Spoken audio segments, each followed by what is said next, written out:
Мен тәуелсіз, тарихи ел қазақпын. Сақ пен ғұным салып кеткен ескерткішін жеріме. Мен қайтпас қайсар хандары бар қазақпын. Билік құрған ұлан ғайыр жерімде. Мен егеулі найза қолға алған батыры бар қазақпын. Мен Көкшетау қаласының мамандандырылған тергеу сотының кеңсе меңгерушісі Айгүл Құрманғалиқызы Сүлейменова Қазақстан Республикасының тәуелсіздік күні мерекесіне жарияланған «Тіл тәуелсіздік тірегі» атты бастаманы қолдау мақсатында Оразақын Асқардың «Үйрен ана тілінде» өлеңді ұсынамын. Өз тілінсіз көрсең де өз күніңді, өз тілінсіз болсан да асқан білімді, өз халқына бола алмайсың азамат, білмей тұрып туған ана тілінді.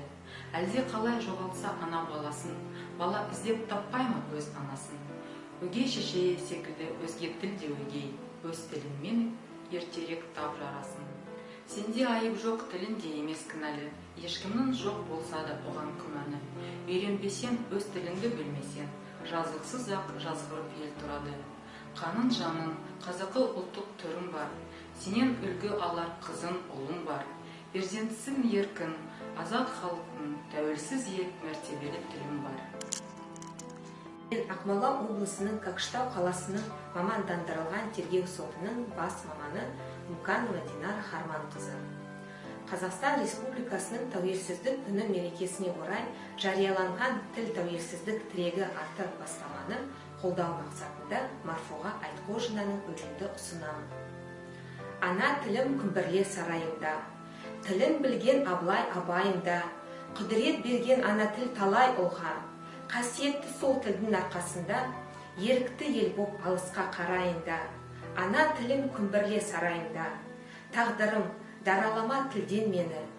Тіл елмен қауыштырар іргемдегі, тіл елмен табыстырар алыстағы, аспандаттар жердегі жүрген мені. Мен Көкшетау қаласының мамандандырылған тергеу сотының бас маман, сот отырысының хатшысы қымбат Түргелдіқызы Есенова. Қазақстан Республикасының тәуелсіздік күні мерекесіне орай жарияланған «Тіл тәуелсіздік тірегі» атты бастаманы қолдау мақсатында Ысқақ әкімнің ана тілі өлеңді ұсынамын. Қымбат маған ана тілім, бал тілім, қымбат маған дана тілім, ар тілім, ақ сүтімен бірге сіңген бойыма, ана тілім ардақ тұтар алтыным. Ана тілім жырлап өткен талайлар, жырлап өткен Ыбырай мен Абайлар. Қасиеті менің ана тілімде, өшпес мәңгі алаулаған арай бар. Өлең жырмен арайланса тау күліп, ардақтымды жырлап өтем ән қылып.